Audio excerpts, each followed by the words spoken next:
ಇವತ್ತು ಜನರೊಂದಿಗೆ ಜನತಾದಳ ಎರಡನೇ ಹಂತದ ರಾಜ್ಯ ಪ್ರವಾಸ ಇಂದಿನಿಂದ ಚಾಲನೆ ಆಗ್ತಾ ಇದೆ.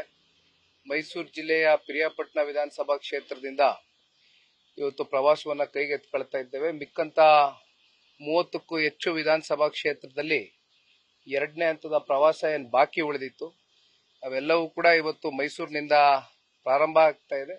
ಬಹುಶಃ ಇನ್ನು 1 ತಿಂಗಳುಗಳ ಕಾಲ ನಿರಂತರವಾಗಿ ಜನರೊಂದಿಗೆ ಜನತಾದಳ ಸದಸ್ಯತ್ವ ನೋಂದಣಿಯ ಒಂದು ಅಭಿಯಾನ ಈಗಾಗಲೇ 52 ಕ್ಷೇತ್ರದಲ್ಲಿ ಮುಕ್ತಾಯ ಆಗಿದೆ. 9,000 ಕಿಲೋಮೀಟರ್ ಇಡೀ ರಾಜ್ಯ ವ್ಯಾಪ್ತಿ ಕಲ್ಯಾಣ ಕರ್ನಾಟಕ ಇರಬಹುದು, ಕಿತ್ತೂರು ಕರ್ನಾಟಕ ಇರಬಹುದು, ಉತ್ತರ ಕನ್ನಡ ಇರಬಹುದು, ಹಳೆ ಮೈಸೂರು ಪ್ರಾಂತ್ಯ ಇರಬಹುದು, ಕೆಲವೊಂದಷ್ಟು ಸಿಟಿನಲ್ಲಿ ಇರತಕ್ಕಂತ ಕ್ಷೇತ್ರಗಳಿರಬಹುದು, ಎಲ್ಲವೂ ಕೂಡ ಮುಕ್ತಾಯ ಆಗಿದೆ. ಇವತ್ತು ಎರಡನೇ ಹಂತದ ಪ್ರವಾಸಕ್ಕೆ ಚಾಲನೆಯನ್ನ ಕೊಡ್ತಾ ಇದ್ದೇವೆ. ಸರ್, ಮೈತ್ರಿ ವಿಚಾರದಲ್ಲಿ ಸಾಕಷ್ಟು ಗೊಂದಲ ಆಗ್ತಿದೆ. ಮೊನ್ನೆ ಕೂಡ ವಿಜಯೇಂದ್ರ ಅವರು ಬಹಿರಂಗವಾಗಿ ಚರ್ಚೆ ಮಾಡೋದು ಬೇಡ, 4 ಗೋಡೆ ಮಧ್ಯೆ ಚರ್ಚೆ ಮಾಡಬೇಕಾಗಿತ್ತು ಅನ್ನೋ ಮಾತನ್ನು ಹೇಳ್ತೀರಾ?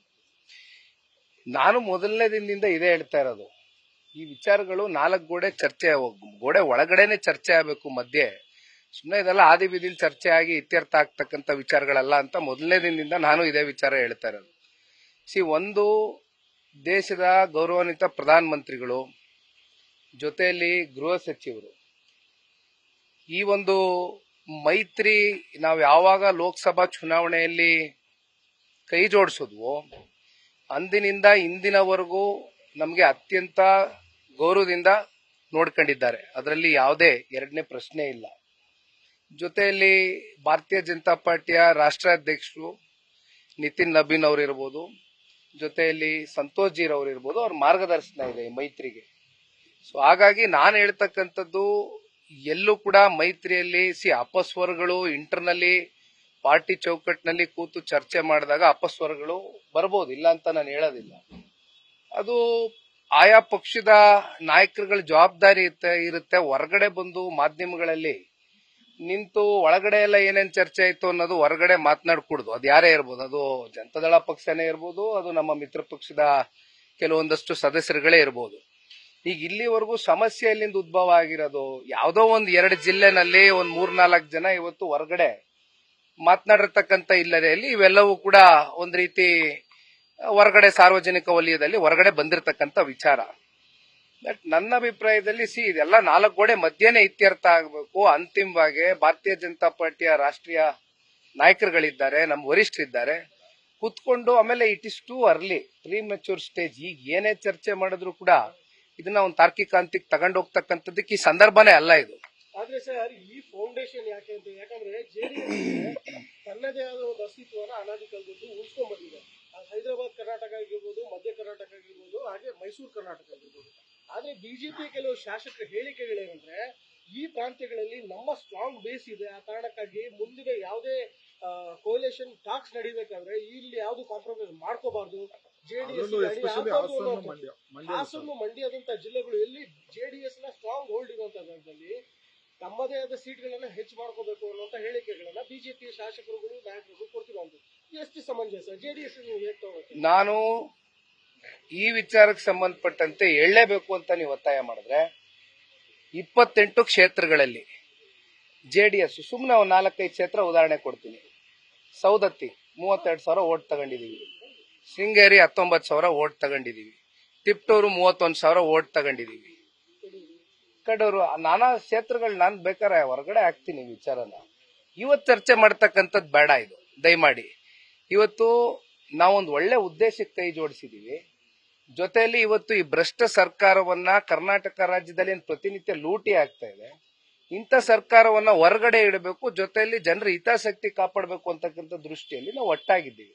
ಹಾಗಾಗಿ ಈ ತರ ಕ್ಷೇತ್ರವಾರು 40,000 30,000 ಓಟ್ ತಗೊಂಡಿರ್ತಕ್ಕಂಥ ಪಟ್ಟಿನೇ ನನ್ನ ಹತ್ರ ಇದೆ. ಅದು ಇವತ್ತು ಚರ್ಚೆ ಮಾಡೋದು ಬೇಡ. ಪ್ಯಾನ್ ಕರ್ನಾಟಕ ನಂಗೆ ಕೊಡ್ಬೋದು ನಿಮ್ಗೆ ಪಟ್ಟಿ.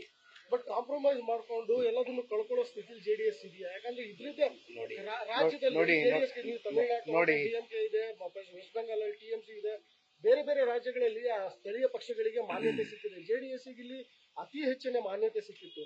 ಆದ್ರೆ ಈಗ ಅಲ್ಲಿ ಬರ್ತಿರುವಂತ ಹೇಳಿಕೆಗಳು ಆ ಕಡೆ ನೋಡಿ ಸರ್, ಈ ಒಂದು ಅಲಯನ್ಸ್ ಪರಸ್ಪರ ಪ್ರೀತಿ ವಿಶ್ವಾಸ ಗೌರವದಿಂದ ಹುಟ್ಟಿರ್ತಕ್ಕಂಥ ಅಲಯನ್ಸ್.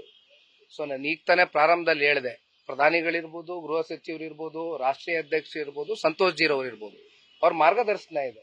ಈ ಒಂದು ಅಲಯನ್ಸ್ಗೆ. ಜೊತೆಯಲ್ಲಿ ಸನ್ಮಾನ್ಯ ದೇವೇಗೌಡರು ಸಾಹೇಬರು ಒಂದು ದಿಟ್ಟವಾದಂತ ನಿರ್ಧಾರ ತಗೊಂಡು ಒಂದು ಹೆಜ್ಜೆ ಇಟ್ಬಿಟ್ಟಿದ್ದಾರೆ. ಮತ್ತೆ ನಾವು ವಾಪಸ್ಸು ಹಿಂತಗಳ್ತಕ್ಕಂಥದ್ದಾಗ್ಲಿ ಅಥವಾ ಸಣ್ಣ ಪುಟ್ಟ ಯಾರೋ ಒಂದು 4-5 ಜನ ಬಂದು ನಿಂತು ಮಾಧ್ಯಮಗಳಲ್ಲಿ ಪ್ರಚಾರಕ್ಕೋಸ್ಕರ ಮಾತನಾಡ್ತಕ್ಕಂಥದ್ದಕ್ಕೆ ದಯಮಾಡಿ ಮಣೆ ಹಾಕೋದ್ ಬೇಡ.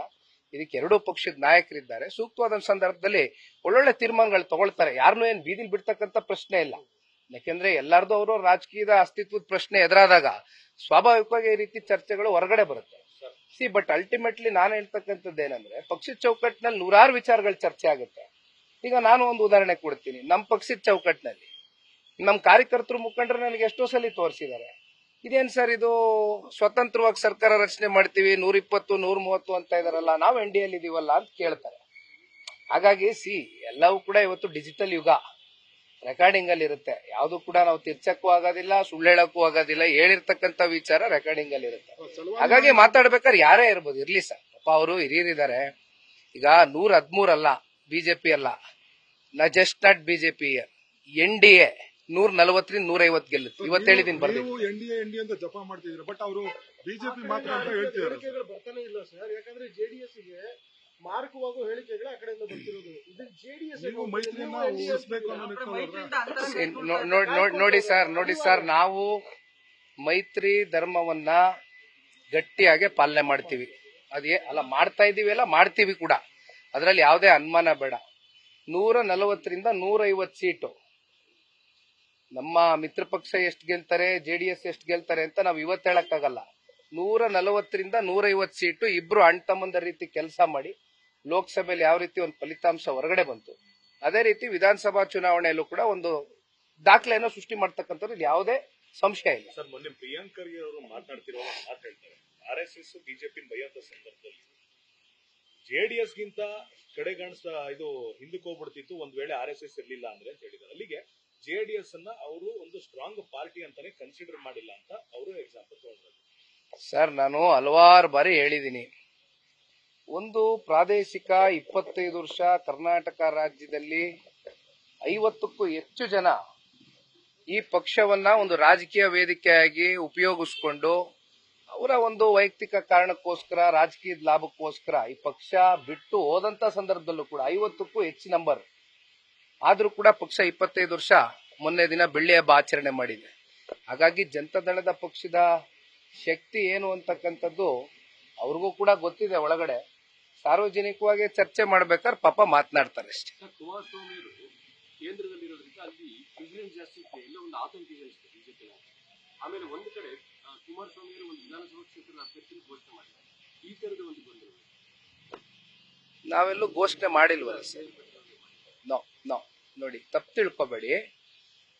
KR ಪೇಟೆಯಲ್ಲಿ ನಾನು ಘೋಷಣೆ ಮಾಡಿಲ್ಲ. ನಾನೇನ್ ಹೇಳ್ತೀನಿ ವೆರಿ ಕ್ಲಿಯರ್. ಹಾಗೆ ನಾನು ಹೇಳದ್ನಲ್ಲ, ಡಿಜಿಟಲ್ ಪ್ಲಾಟ್ಫಾರ್ಮ್ಸ್ ಅಲ್ಲಿ ಈಗಲೇ ತೆಗೆದು ನೋಡಿ. ನಮ್ಮ HT ಮಂಜು ಅವರು ಕೊನೆ ಹಂತದಲ್ಲಿ ಅವರಿಗೆ ಒಂದು 15 ದಿನ ಇದ್ದಂಗೆ ಪಕ್ಷದ ಕಡೆಯಿಂದ ಟಿಕೆಟ್ ಘೋಷಣೆ ಆಯ್ತು. ಅದಾದ್ಮೇಲೆ ಅವ್ರು MLA ಆಗಿದ್ದಾರೆ. ನೀವು MLA ಆಗಿದ್ದೀರಿ, ಮತ್ತೆ ನೀವು ಆರಿಸಿ ಬರೋದಕ್ಕೆ ಜನಗಳ ಮಧ್ಯೆ ಇದ್ದು ಅವ್ರ ಪ್ರೀತಿ ವಿಶ್ವಾಸ ಗಳಿಸಿ ಮಂಜಣ್ಣ ಅವರೇ ಅಂತ ಹೇಳ್ತೀನಿ ನಾನು. ಟಿಕೆಟ್ ಘೋಷಣೆ ಮಾಡಿಲ್ಲ. ಇದನ್ನ ಮಾರನೇ ದಿನ ಅಲ್ಲಿರ್ತಕ್ಕಂಥ ನಮ್ಮ ಜಿಲ್ಲಾಧ್ಯಕ್ಷರು, ಮಂಡ್ಯ ಜಿಲ್ಲಾಧ್ಯಕ್ಷರು ಮಂಜೂರ್ ಅವರು ಎಲ್ಲ ಕೂತು 3 ರಿಂದ 4 ನಿಮಿಷ ನಾನು ಏನ್ ಮಾತಾಡಿದೀನಿ, ಯಾವ ಅಂಶಗಳು ನಾನು ಅಲ್ಲಿ ಪ್ರೆಸೆಂಟ್ ಮಾಡಿದೀನಿ, ಅದನ್ನ ಯಾವ ರೀತಿ ತಿರ್ಚಿ ಮಾತನಾಡಾಗಿದೆ ಅದೆಲ್ಲವೂ ಕೂಡ ಚರ್ಚೆ ಮಾಡಿದ್ದಾರೆ. ಇದೇನು ಸುಮ್ಮನೆ ತಿರ್ಸ್ತಕ್ಕಂಥದ್ದು ಬೇಡ. ನಾ ಘೋಷಣೆ ಮಾಡಿಲ್ಲ. ನಾನು ಯಾರ್ರಿ ಘೋಷಣೆ ಮಾಡಕ್ಕೆ? ಒಬ್ಬ MLA ಇದಾರೆ ಕಣ್ರಿ ಕ್ಷೇತ್ರದಲ್ಲಿ, ಉಳಿಸ್ಕೊಂಡು ಹೋಗ್ರಿ ನಿಮ್ ಕ್ಷೇತ್ರನ, ಜನರ ವಿಶ್ವಾಸ ಉಳಿಸ್ಕೊಂಡು ಹೋಗ್ರಿ ಅಂತ ಹೇಳಿದ್ರಲ್ಲಿ ತಪ್ಪೇನಿದೆ? ಬಿಜೆಪಿ ಆತಂಕ ಅವೆಲ್ಲ ಚರ್ಚೆ ಇವತ್ತು ಬೇಡ. ಬನ್ನಿ ಸರ್, ಈಗ ZPTP ಎಲೆಕ್ಷನ್ ಟಿಕೆಟ್ ಅಂದ್ರೆ ಮೈತ್ರಿ ವಿಚಾರವಾಗಿ ಒಂದು ಗೊಂದಲ ಶುರುವಾಗಿತ್ತು. ಮೈತ್ರಿ ಇರುತ್ತಾ ಹೇಗೆ ಸರ್ ಸ್ಥಳೀಯ ಸಂಸ್ಥೆಗಳಲ್ಲಿ ZPTP? ಅದು ಇನ್ನೂ ಕೂಡ ಎರಡು ಪಕ್ಷದ ಚೌಕಟ್ಟಿನಲ್ಲಿ ಚರ್ಚೆಗೆ ಬಂದಿಲ್ಲ. ಅಂದ್ರೆ ಇದು ಯಾವುದೇ ರೀತಿ ಚರ್ಚೆಗಳು ಇನ್ನೂ ಬಂದಿಲ್ಲ. ಫಸ್ಟ್ ಆಫ್ ಆಲ್ ಜಿಲ್ಲಾ ಪಂಚಾಯತಿ, ತಾಲೂಕ್ ಪಂಚಾಯತಿ ಚುನಾವಣೆಗಳು ನಡೆಯುತ್ತೋ ಇಲ್ವೋ ಇನ್ನೂ ಗೊತ್ತಿಲ್ಲ. ಯಾಕೆಂದ್ರೆ ನೋಡಿ, ನಾವ್ ಯಾವಾಗ್ಲೂ ಮಾತಾಡ್ತಾ ಇರ್ತೀವಿ, ಯುವಕರು ರಾಜಕಾರಣಕ್ಕೆ ಬರಬೇಕು ಅಂತ. ಎಲ್ಲಿಂದ ಬರಕ್ಕಾಗತ್ತೆ? ಯುವಕರು 11 ವರ್ಷಕ್ಕೊಂದ್ಸಲಿ ಆದ್ರೂ BBMP ಎಲೆಕ್ಷನ್ ಕಂಡಕ್ಟ್ ಮಾಡಿಲ್ಲ ಅಂದ್ರೆ ಇನ್ನ ಹೊಸ ತಲೆಮಾರು ರಾಜಕಾರಣಕ್ಕೆ ಎಲ್ಲಿಂದ ಬರಕ್ಕಾಗತ್ತೆ? ಇದೇ ರೀತಿ ಇವಾಗ GBI ಎಲೆಕ್ಷನ್ ಅಷ್ಟೇ, ಅಂತಿಮವಾಗಿ ಸುಪ್ರೀಂ ಕೋರ್ಟ್ ಇಂದ ಡೈರೆಕ್ಷನ್ಸ್ ಬಂದ ಮೇಲೆ ಇವಾಗ ಆಯ್ತು GBI ಎಲೆಕ್ಷನ್ ನಡೆಸಲೇಬೇಕಾದಂತ ಒಂದು ಅನಿವಾರ್ಯ ಪರಿಸ್ಥಿತಿ ಇವತ್ತು ರಾಜ್ಯ ಸರ್ಕಾರ ಇರ್ತಕ್ಕಂಥದ್ದು. ಹಾಗಾಗಿ ನೋಡೋಣ ಬನ್ನಿ, ಆಯಾ ಸಂದರ್ಭಕ್ಕೆ ಚರ್ಚೆಗಳಾಗ್ತವೆ. ಇದು ಇಬ್ರು ಒಟ್ಟಾಗಿ ಹೋದ್ರೆ ಒಳ್ಳೇದಾ ಅಥವಾ ಕಾರ್ಯಕರ್ತರು ಚುನಾವಣೆ ದೃಷ್ಟಿಯಿಂದ ಇದೇನಾದ್ರು ಪ್ರತ್ಯೇಕ ಹೋಗ್ಬೇಕು, ಅವತ್ತು ಕೂತ್ಕೊಂಡು ಎರಡು ಪಕ್ಷದ ವರಿಷ್ಠರು ತೀರ್ಮಾನ ಮಾಡ್ತಾರೆ. ಶಾಸಕರು ವಿದೇಶ ಪ್ರವಾಸ ಏನ್ ಹೇಳ್ತೀರಾ ಸರ್? ಈಗ ವಿದೇಶ ಪ್ರವಾಸಕ್ಕೆ ಹೋಗ್ತಕ್ಕಂಥದ್ರ ಬದಲು ಅಥವಾ ಅಲ್ಲೆಲ್ಲೋ ಡೆಲ್ಲಿ ಪ್ರವಾಸಕ್ಕೆ ಹೋಗ್ತಕ್ಕಂಥದ್ ಬದಲು 135-136 ಜನನು ಕ್ಲಿಯರ್ ಮ್ಯಾಂಡೇಟ್ ಕೊಟ್ಟಿದ್ದಾರೆ ಜನ. ಇಂಥ ಸಂದರ್ಭದಲ್ಲಿ ಇವ್ರೇನು ಕೆಲವೊಂದಷ್ಟು ಮಾತುಗಳು ಕೊಟ್ಟಿದ್ರು, ಇವ್ರ ಪ್ರಾಣಿಕಲ್ಲಿ ಒಂದಷ್ಟು ಇವರೇ ಏನೋ 5 ಗ್ಯಾರಂಟಿಗಳ ಬಗ್ಗೆ ಚರ್ಚೆ ಮಾಡ್ಕೊಂಡಿದ್ರು. ಮೊನ್ನೆ ಬಿಜಾಪುರಕ್ಕೆ ಹೋಗಿದ್ದೆ. ಈಗ ಆ ಭಾಗದಲ್ಲಿ 5 ತಿಂಗಳಾಗಿದೆ. 2,000 ರೂಪಾಯಿ ಏನು ಗೃಹಲಕ್ಷ್ಮಿ ಯೋಜನೆ ಗ್ಯಾರಂಟಿ ಹಣ ಹಾಕಿ 5 ತಿಂಗಳಾಗಿದೆ. ಯಾರ ಹೊಣೆ? ಇವತ್ತಿನ ಮುಖ್ಯಮಂತ್ರಿಗಳು ಇವತ್ತಿನ ಈ 3 ವರ್ಷದ ಆಡಳಿತವನ್ನೇ ನಾವು ಮಾತನಾಡ್ತಕ್ಕಂಥದ್ದಾದ್ರೆ 3 ಲಕ್ಷ ಕೋಟಿ ಸಾಲ ಆಗಿದೆ. ಒಟ್ಟಾರೆಗೆ 7,64,000 ಕೋಟಿ ಸಾಲದಲ್ಲಿ 5 ಲಕ್ಷ ಕೋಟಿ ಇವತ್ತು ಮೊನ್ನೆ ಸಿದ್ದರಾಮಣ್ಣ ಅವರ ಕಾಲ್ಗಟ್ಟದಲ್ಲೇ ಸಾಲ ಆಗಿದೆ. ಇದ್ರ ಬಗ್ಗೆ ಚಿಂತನೆ ಮಾಡ್ಬೇಕಾ? ಆಡಳಿತದ ಬಗ್ಗೆ ಚಿಂತನೆ ಮಾಡ್ಬೇಕಾ? ಅಥವಾ ಎಲ್ಲೋ ಫಾರಿನ್ಗೆ ಹೋಗಿ ಕೂತ್ಕೊಳ್ಳೋದು ಅಥವಾ ಡೆಲ್ಲಿಗೆ ಹೋಗಿ ಕೂತ್ಕೊಳ್ಳೋದ್ರಿಂದ ಅಂತಿಮವಾಗಿ ಇದರಿಂದ ಗಳಿಸೋದೇನು? ಸೀಟ್ ವಿಚಾರಕ್ಕೆ ಸಂಬಂಧಪಟ್ಟಂತೆ ಅವ್ರಿಗೆ ಬಿಟ್ಟಿರ್ತಕ್ಕಂಥ ವಿಚಾರ. We don't know, will not interfere also. ಯಾಕಂದ್ರೆ ಅವ್ರು ಏನೇನ್ ಮಾತಾಡ್ಕೊಂಡಿದ್ದಾರೆ ಅದು ನಮ್ಗೆ ಬೇಕಾಗದೇ ಇರತಕ್ಕಂಥ ವಿಚಾರ. ಅಲ್ಟಿಮೇಟ್ಲಿ ಏನಿಲ್ಲ, ಜನ ಬಡವಾಗದ್ ಬೇಡ, ಜನ ಕ್ಲಿಯರ್ ಮ್ಯಾಂಡೇಟ್ ಕೊಟ್ಟಿದ್ರೆ ಕೆಲಸ ಮಾಡಿ. ಏನ ಅವೆಲ್ಲ ನನಗೆ ಗೊತ್ತಿಲ್ಲ ಸರ್, ಎಲ್ಲ ನೋಡೋಣ. ಯಾವ್ದು ಅಧ್ಯಾಯ ಯಾರ್ದು ಮುಗಿಯಲ್ಲ. Thank you. ನ್ಯೂಸ್ ಫಸ್ಟ್ ನಿರ್ಭೀತಿಯಿಂದ ನಿಮ್ಮ ಪರವಾಗಿ.